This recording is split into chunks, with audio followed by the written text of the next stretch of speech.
De Juízes, capítulo 2, vamos ler os versículos 13, o 14 e o 15 também. O tema que o Senhor me deu, quando Deus vira rotina. Por que esse tema? Porque infelizmente o homem, ele só busca Deus quando está na prova. O homem, quando falou homem, é homem e mulher também. Só busca Deus quando está doente, está com depressão, quando perde alguma coisa.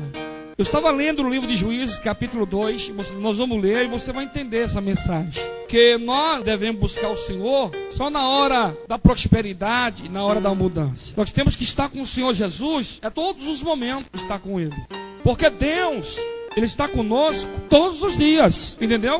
Deus está com você todos os dias, de manhã, de tarde, de noite. É na aflição, é na guerra, é nas perseguições. Deus está com você. E nesse livro aqui, eu estava lendo aqui, Juízes capítulo 2, versículo 13, que diz assim: porque deixaram o Senhor e se viram a Baal e a Astarote, pelo que a ira do Senhor se acendeu contra Israel e os deu na mão dos roubadores e os entregou nas mãos dos seus inimigos ao redor, e não puderam mais estar em pé diante dos seus inimigos. Por onde quer que saíra, a mão do Senhor era contra eles para o mal, como o Senhor tinha jurado. Estava em grande aperto, desespero. Quando Josué chegou em Canaã, Josué dividiu as terras. Josué entregou as terras para as 11 tribos. A única tribo, irmãos, que não teve terra foi a tribo de Levi, entendeu? Porque a tribo de Levi foi escolhida para cuidar do templo, cuidar dos cultos, cuidar das coisas de Deus. Quando eu comecei a ler aqui, eu vi, irmãos, a negligência desse povo aqui. Porque Deus escolheu a Israel não para ser servo de ninguém, mas Deus escolheu a Israel para ser cabeça, não ser cauda. Mas Deus escolheu a Israel para ser uma nação poderosa, uma nação próspera, uma nação, irmãos, que através dessa nação, Deus ia propagar, Deus ia levar, através de Israel, o nome dele para as outras nações crerem que Deus existia. Mas a Bíblia diz aqui que essa geração não conhecia a Deus de Israel. Aí você começa a ler em Juízes capítulo 3, você vai ver aqui, irmãos, que o rei da Síria, chamado Cusa, estava sobre Israel, dominava Israel. Deus permitira que o rei da Síria fosse contra Israel. Quando Israel produzia o alimento, o trigo, quando Israel, irmão, colhia, a Bíblia diz que o rei da Síria ia com o seu exército, tomava tudo e deixava o povo sem nada, porque Deus tinha advertido a Israel que não era para se prostrar diante de outros deuses. Por quê? Quando você lê lá em Deuteronômio capítulo 11, versículo 16 e 17, você vai ler ali, irmãos, Deus advertindo Israel, entendeu? Falando que Israel não poderia se prostrar diante de outros deuses. Olha que a Bíblia diz aqui em Deuteronômio capítulo 11, versículo 15 ao 17. Darei erva no teu campo, aos teus gatos comerás fartamente. Guardai-vos que vosso coração não se engane, e vos desvieis e sirvais outros deuses, e vos inclineis perante a eles. A ira do Senhor se acende contra vós, fecha ele os céus, e não haja água na terra, e não dá sua novidade. Cedo pereçais da boa terra que o Senhor vos dá. Deus estava advertindo a Israel que não se prostrasse diante de outros deuses, ou seja, que não seguisse outro caminho, porque se ele seguisse outro caminho, ia pagar um preço muito caro. Mas Israel não deu ouvido ao Senhor, porque quando você lê o capítulo de Juízes, capítulo 3, o texto e o contexto, você vai ver, irmãos, que o povo de Deus não deu ouvido que Deus falou através do profeta Moisés. Sabe o que eles fizeram, irmãos? Porque a ordem de Deus é a ordem que Deus passou para Moisés e Josué, é que era para mandar os inimigos sair fora da terra de Canaã. Josué falou assim: olha, põe para correr os inimigos. Havia 9 nações em Canaã. Havia as nações de Ferrizeus, Heveus, Jebuseus, havia os amalequitas, havia também, irmãos, o povo dos cananeus. Ou seja, Deus falou assim: não é para fazer aliança com essas tribos. Não é para fazer aliança. Só que eles não queriam lutar. Porque se você ler lá, irmão, de Josué, capítulo 17, você vai ver ali que a tribo de Efraim e a tribo de Benjamim, a Bíblia diz que os inimigos estavam na terra deles. Só que eles chegaram a Josué. Mas Josué é o seguinte: há muito inimigo na terra, dá mais porção para nós. Sabe o que Josué respondeu? Está aqui em Josué 17, versículo 17. Então Josué falou à casa de José, a Efraim e Manassés, dizendo: grande povo, grande força tens, e uma sorte não terás. Porém as montanhas serão tuas, pois que o bosque cortou, e as suas saídas serão tuas, porque expirirá os cananeus, ou seja, colocar os cananeus para correr, ainda que tenha carros de ferros, ainda que seja forte. Deus estava falando aqui para a tribo de Efraim e a tribo de Manassés colocar os cananeus para correr, ainda que os seus inimigos fossem fortes. José falou assim: olha, eles são fortes, eles têm carro de ferro, mas não tema eles, não retroceda, não pare. Irmãos, não é isso que nós estamos enfrentando. Nós enfrentamos isso todos os dias, inimigos. Mas a maior guerra do homem é no seu interior. No seu interior. Tem pessoas que não acreditam na sua potência, não acreditam nela mesma, nele mesmo. Aceita tudo que as pessoas falam dela. Você não vai conseguir. Ela fala assim: é verdade, não vou conseguir. Você está estudando aí para prestar um concurso para o Banco do Brasil, para a Caixa, mas é muito difícil. Lá só entra quem tiver pistolão. Padrinho, na caminhada nós começamos a ouvir a um, a outro, mas nós não paramos para ouvir a Deus. O povo aqui, irmão, estava com medo. Deus falou assim: põe para correr. Põe. Irmão, não sei a guerra que você tem enfrentado, se é psicológico, se é dentro de você, está falando, a sua mente está falando assim: olha, você não vai conseguir. Você perdeu tudo, perdeu seus amigos. Cadê os seus amigos? Olha a vida que você está vivendo. Tudo para você dar errado. Olha a sua situação. Irmãos, Satanás está aí mesmo. Ele está lutando para frustrar a tua fé. Ele sabe do projeto de Deus para a tua vida. E ele sabe, se você enfrentar, se você perseverar, Deus, ele vai mudar o teu cativeiro, ele vai mudar a tua vida, ele vai mudar a tua história. Deus, ele vai dar a direção para você. Aleluia.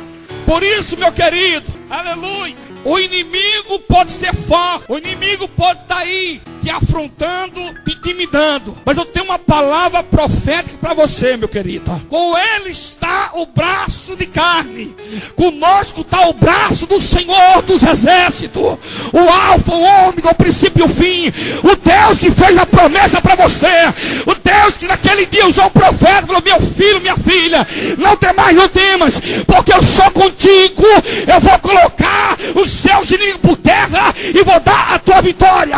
Eu creio que Deus trouxe você aqui para você sair daqui depois da tua bênção, lavando a cana séria, e eu profetizo como profeta: Deus vai mudar o teu cativeiro. A porta do Senhor se abre para você hoje. Passa pela porta.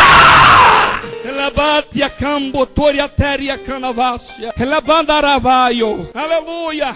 Irmãos, o que Deus não suporta quando o homem ou a mulher retrocede, não tem objetivo de vida. O que Deus, irmãos, não suporta é lidar com crente covarde, é lidar com pessoas, irmãos, que não tenham esperança, que não tenham sonho.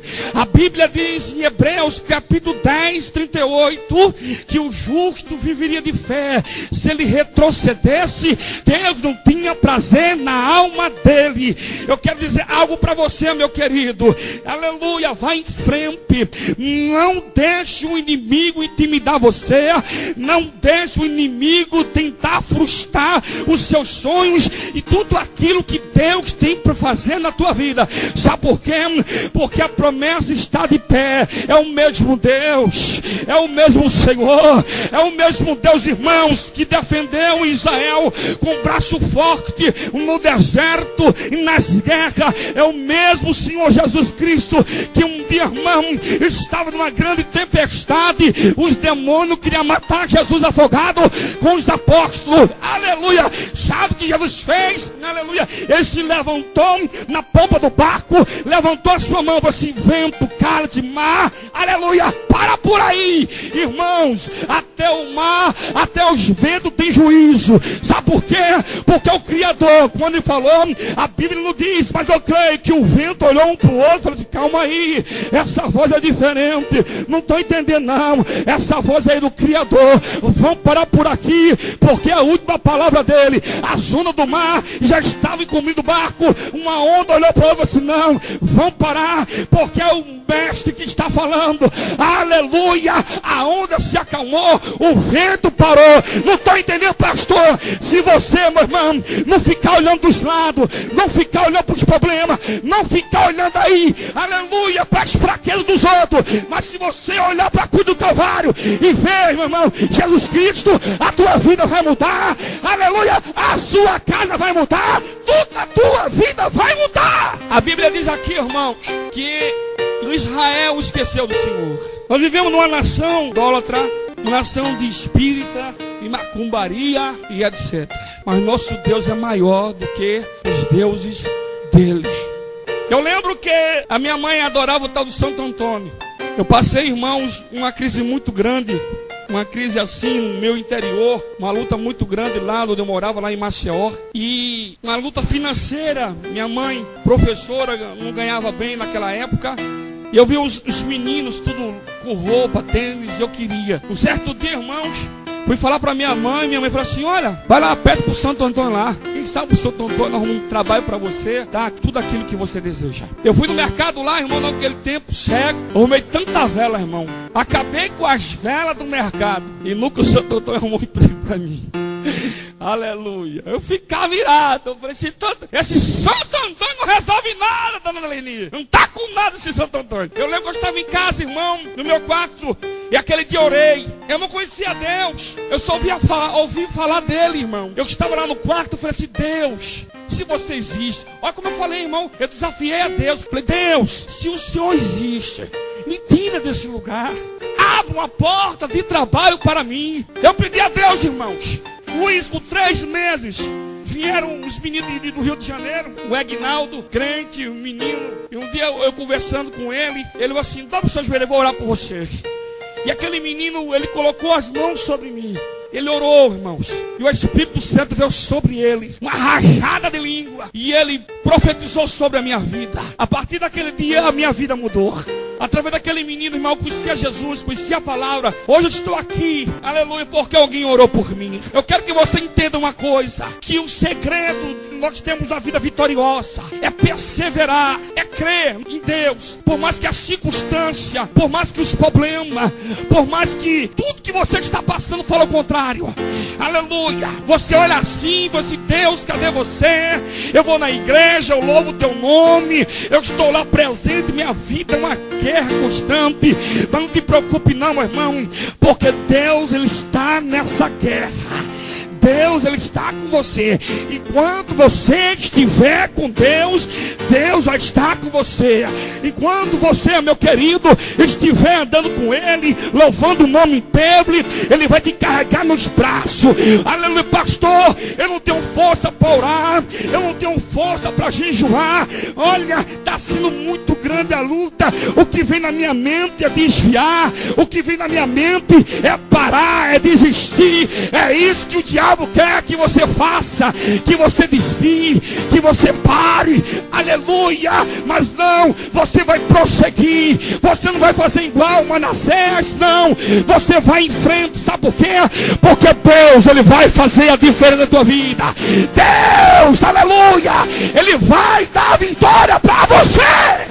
Deus, ele vai dar a vitória em o nome do Senhor Jesus. Eu estava falando aqui, quando Deus vira rotina. Vocês perceberam, irmãos, que a maioria de muitos só vai a Jesus quando o filho está doente, só vai a Jesus quando o desemprego bate na porta, só vai a Jesus, irmãos, quando está com crise no casamento, crise no noivado, no namoro. Você prestou atenção que as pessoas vêm mais na igreja quando, irmãos, estão com enfermidade que os médicos e a medicina não podem sarar, não podem curar. Não é melhor nós estamos com Deus em todos os momentos, irmão. Não é verdade? É melhor estar com o Senhor todos os dias. Não só quando eu preciso dEle. Não só quando eu preciso que Ele me abençoe. Não, eu tenho que estar com Ele todo dia. É aqui na igreja, no trabalho, é na rua. Mas não. Se você ler o livro de Juízes, irmãos, você vai ver que o povo só buscava Deus quando estava na mão dos inimigos. Israel, no tempo de Juízes, irmãos, só estava com Deus quando não tinha um trigo, quando não tinha um vinho, quando não tinha uva para fazer o vinho. Israel só ia a Deus quando estava com problema. Só buscava Deus quando estava na prova. Leia, porque quando Israel estava bem, sabe o que eles faziam? Ia adorar Baal. Eu estava lendo sobre Baal. Baal, irmãos, era considerado o Deus da chuva. Aqui, ó, Baal, o Deus principal, adorador pelos cananeus, era considerado como o Deus da chuva e da fertilidade, da vegetação. Os cananeus adoravam. Os cananeus, irmãos, sabe o que os cananeus faziam? Pegava, quando não havia chuva, os cananeus pegavam o seu filho primogênito, eles sacrificavam o filho vivo. É, pastor? É, sacrificava dizendo assim: vamos sacrificar, porque o nosso Deus Baal, ele vai dar vitória, vai mandar chuva. Hoje não é diferente. Você lembra quando você era católico, que pegava o carrinho ou o ônibus, ia lá para Aparecida, ia lá, pegava os rojão, soltava rojão, acendia a vela para o padre Cícero, para a mãe menininha, sei lá. Se lembra quando tinha fé? Não, minha santinha, é hoje. Vela, é vela atrás da porta, é ferradura atrás da porta, é tanta mandinga e etc. Mas não resolve. Se você ler aqui, você vai ver, irmão. Você vai ver que o povo só vivia sofrendo. Sabe por quê? Era falta de Deus. Falta de Deus. Sabe por que tua alma está doente? É falta de Deus. Sabe por que você está aí triste, aborrecido? É falta de buscar a presença dEle. Porque o crente que busca Jesus, o crente que desce na presença dEle, o Espírito Santo te enche de fé, te enche de coragem, de virtude. Por isso que nós temos que buscar Ele. Nós temos que buscar Ele. Foi isso que Deus, irmãos, estava triste com Israel, porque estava adorando a Baal, a Astarote, estava buscando a outros deuses, esqueceu dele. Irmãos, a Bíblia fala no livro de Ruth de uma família de Belém, uma família que conhecia Deus, Alimeleque, Noemi e os seus 2 filhos. A Bíblia diz, irmãos, que veio uma fome lá em Belém, uma fome, irmão, terrível. Plantava e não colhia. Sabe por quê? Porque lá em Belém o povo estava tudo desviado, estava buscando outros deuses, e Deus permitiu que a seca invadisse Belém. A Bíblia diz agora, irmãos, que esse homem tomou uma atitude. Qual foi a atitude, pastor? Ele vendeu suas terras, pegou o dinheiro ali e foi para Moabe. Moabe era lugar, irmãos, aleluia, de adoração a outros deuses. Era a nação, irmão, pagão. E quando esse homem chegou lá, a Bíblia diz, igreja, que ele comprou terra e ficou lá naquele lugar. E aí os seus filhos casaram com mulheres moabitas. Uma chamava Ruth, a outra chamava Orfa. Ou seja, irmão, passado 10 anos, morreu Alimeleque, morreu Malom e Quilion, e aquelas 3 mulheres ficaram viúvas. Irmãos, a Bíblia diz que Noemi perdeu tudo. Perdeu as terras, perdeu os camelos, perdeu as ovelhas. Essa mulher ficou na miséria. Irmão, se você ler a Bíblia, se você saber a tradução de Belém, Belém significa casa do pão. Ou seja, eles saíram da terra da promessa, porque de Belém viria o prometido, e Belém viria o Messias, aleluia, viria a Jesus Cristo. Só que essa família saiu da visão, essa família saiu, irmão, do propósito, aleluia, chegaram numa terra idólatra. Ou seja, irmão, passaram a sofrer, não tinha nem pão para comer, miséria total. Mas a Bíblia diz que um certo dia Noemi ouviu falar que Belém estava sendo abençoada com pão, com trigo. Ela se levantou, chamou as 2 jovens seguinte: eu ouvi falar que o meu Deus está abençoando a minha terra com pão. Volte para os seus lares, volte para a tua cidade, porque eu vou embora para Belém. A Bíblia diz que Orfa, ela preferiu voltar para trás.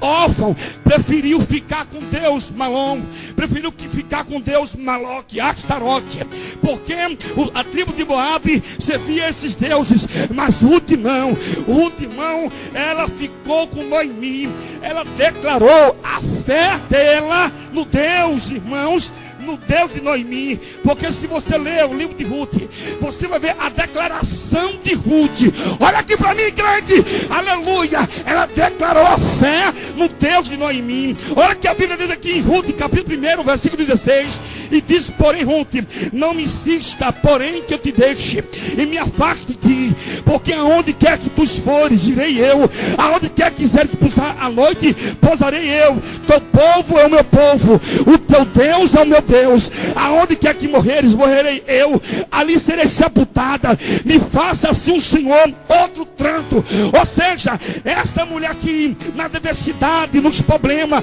ela não abandonou, irmãos, ao Deus de Noemi. Ou seja, Ruth, ela ouviu falar no Deus de Noemi e ela acreditou naquilo que ela ouviu. A Bíblia diz que Orfa não acreditou. Orfa, irmão, não quis pagar o preço. Orfa não quis andar no caminho da palavra do Senhor, preferiu ficar com os teus deuses. Mas Ruth não. Ruth, ela acreditou no Deus de Israel e ela falou assim: não, aleluia, aonde você for, eu vou com você, porque eu sei que o teu Deus, ele vai mudar nosso cativeiro. Eu sei que o teu Deus, ele vai dar pau. Eu sei que o teu Deus vai mudar a nossa vida. Aleluia. Alabandia séria. Não estou entendendo. Não busca Deus só quando você precisa. Nós temos que buscar Deus todo dia, todo momento, porque o diabo fica 24 horas querendo destruir a tua vida, a minha vida. Sabe o que Paulo falou em 1 Tessalonicenses 5,17? Orar sem cessar. Orar sem cessar. Todo momento nós temos que buscar Deus. Ruth, irmãos, quando nós chegarem em Belém, lê o versículo 18 e 20 em casa e você vai ver. Irmãos, Noemi e Ruth, quando chegaram em Belém com a malinha, e quando o povo viu, não acreditou. E disseram assim: vem cá, não era essa aí a Noemi, a fazendeira? Não era essa aí a Noemi que fazia altas festas aqui em Belém? Não é essa Noemi, esposa de Elimeleque, aquele rico, aquele fazendeiro? Matava não sei quantas cabeças de gado, de cordeiro, convidava a população toda. Você lembra daquela festa que ela fez? Matou 1000 cabritos e fez aquele churrascão para o aniversário de Malom e de Quilion. Olha a situação da mulher, tá pobre, tá mendigando. Olha a situação dela. Irmãos, a Bíblia diz que elas chegaram lá, ficaram numa pousada, numa casa ali, que arranjaram para ela, aleluia, irmãos, numa pobreza, não tinha pão para comer, não tinha lugar para dormir, uma situação caótica, irmão, quando chegar naquele lugar. Pior coisa, irmão, é quando alguém desiste do caminho. Pior coisa é quando alguém desvia. Pior coisa, irmão, é quando alguém deixa o Deus vivo. Aleluia, não faz isso não, irmão. Não deixa Deus não. Eu sei que a guerra está grande, eu sei que a humilhação está grande, eu sei que a situação hoje não está boa não, mas amanhã vai mudar. Aleluia, amanhã vai ser diferente. É a Bíblia que diz, salmista Davi, falando em Salmo 30, versículo 5: um choro pode durar uma noite inteira, mas a alegria vem na manhã, vem na manhã, vem na manhã, vem na manhã.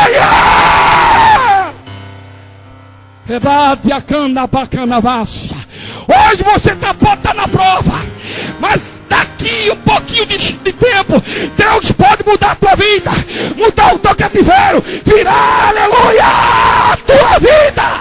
Rebande a cante a provácia.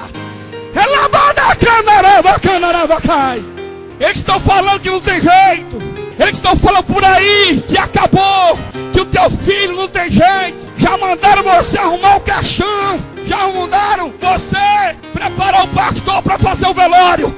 Mas eu tenho uma palavra profética para você: o nosso Deus é Deus de vida. O nosso Deus é Deus de vida. Aleluia. A Bíblia diz em 1 Samuel 2,6, aleluia, que ele abre a sepultura, fecha a sepultura. Está entendendo? É Deus que manda, é Deus que faz. Se Deus prometeu, ele vai cumprir com a palavra dele. Olha o que a Bíblia diz aqui, Ruth, capítulo 1, versículo 20. Porém ela dizia: não me chames Noemi, mas chame Mara, porque grande amargura me tem dado o Todo-Poderoso. Irmão, a situação estava tão difícil, mas tão difícil. Ela falou bem assim: Ruth, não me chame mais de Noemi, não me chame de Mara. Ou seja, Mara que significa amarga. Não me chame mais de Noemi, mas de amarga. Olha a situação que nós estamos. Ruth, eu tinha empregada que trabalhava para mim. Ruth, os meus filhos iam para a escola de carro e voltavam de carro. Ruth, minha casa era cheia. Na minha casa iam os amigos e os vizinhos. Eu dava vinho, eu dava tequila. Aleluia. A minha casa era cheia. Olha a situação. Não tenho nada. Eu tinha para dar, hoje não tenho nada. Aleluia. Irmãos, a Bíblia diz que ela chega no tempo da cega, ou seja, no tempo da colheita. Havia uma lei em Israel que o rico tem que deixar os pobres pegar as espigas do outro lado da cerca. Era uma lei. Ruth se acordou 5 horas da manhã, pegou o saquinho e Noemi perguntou: para onde você vai? Eu vou buscar alimento para nós. E Ruth levantou de manhã, encarou 5 horas da manhã, pegou o saquinho e foi para lá. E ela estava assim na cerca, pegando, aleluia. Olha só, começou a pegar as espigas. E quando ela começou a pegar as espigas, a Bíblia diz que Boaz perguntou: quem é aquela jovem? Falaram assim: é Moabita. Ela veio com Noemi da terra de Moabe. Ah, é? É. Manda que ela passe para cá. Não estou entendendo, é Moabita. Não, quem manda aqui sou eu. Aleluia. Manda que ela venha aqui para dentro do terreno. Oh, glória. Deus já estava começando a mudar o cativeiro daquela jovem moabita de Ruth. Irmãos, quando ela entrou, aleluia, no terreno de Boaz, ela ficou, irmãos, aleluia, à vontade. Boaz se deu ordem: ninguém toca nela, ninguém fala mal dela, ninguém aqui. Ei, meus servos, é ordem minha que ela fica aqui no terreno pegando as espigas. Não quero que ninguém aborreça ela. Quem aborrecer está despedido.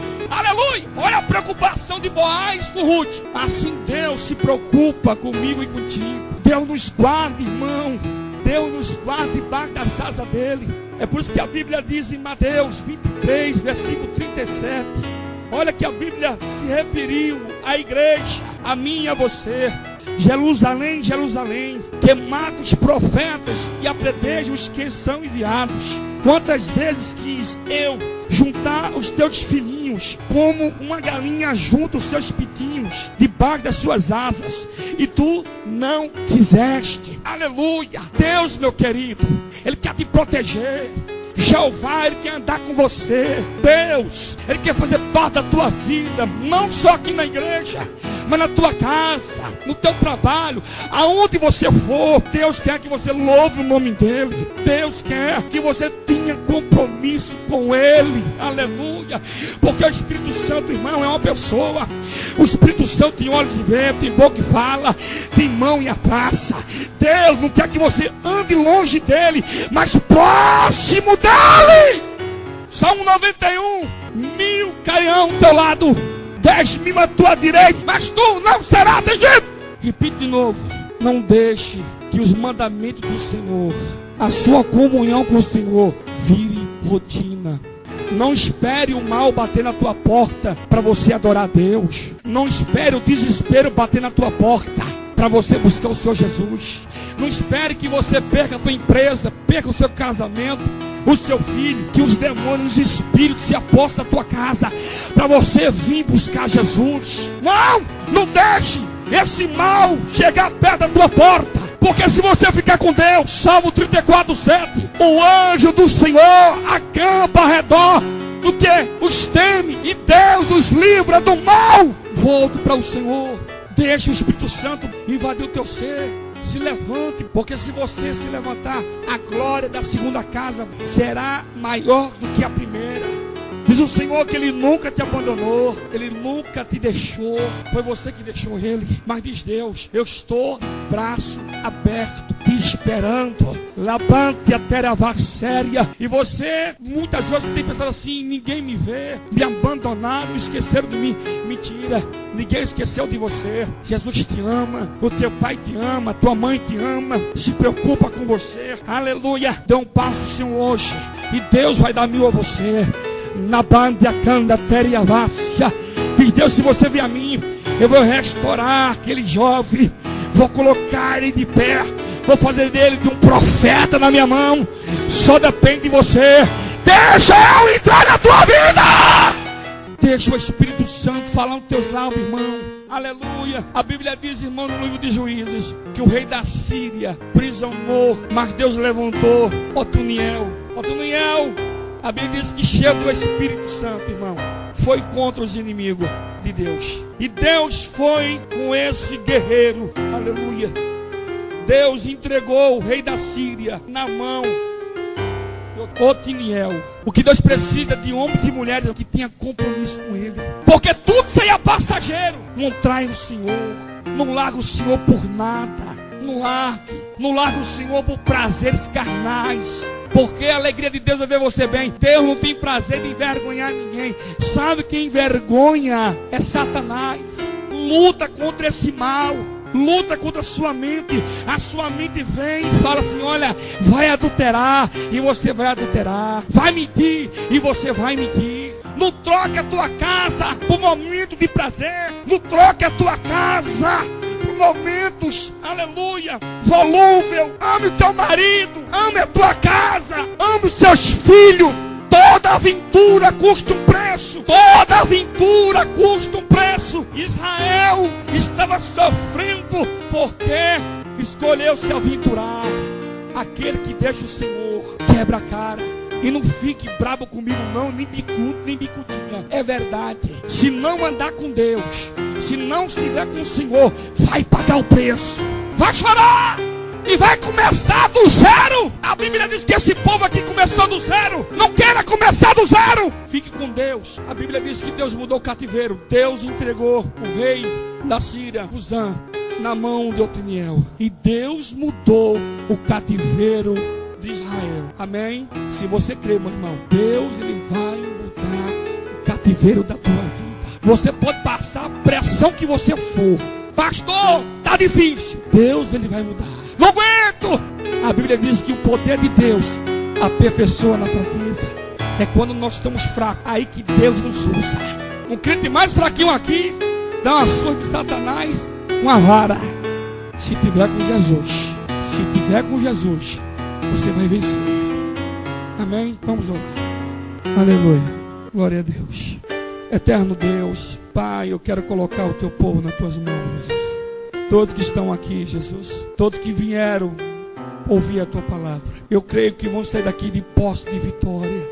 Porque a tua palavra diz que o Senhor nunca despediu o teu povo com mão vazia. Mas em nome de Jesus, eu quero entregar o teu povo nas tuas mãos. Porque eu sei que a obra que o Senhor começou, Jesus, o Senhor vai fazer. Quantos estão enfermos na alma? Quantos estão doentes, Deus? Quantos estão precisando de um milagre? E eu creio no milagre. Eu creio, Espírito Santo, que o Senhor vai envergonhar Satanás. Que o Senhor vai colocar por terra todo o levanto do diabo, meu Deus. Abençoe, Deus, a tua igreja. Porque a tua palavra diz que o Senhor é fiel, verdadeiro. Pai, nas tuas mãos, Deus, abençoe essa família, Deus. Em o nome de Jesus. Amém, Jesus.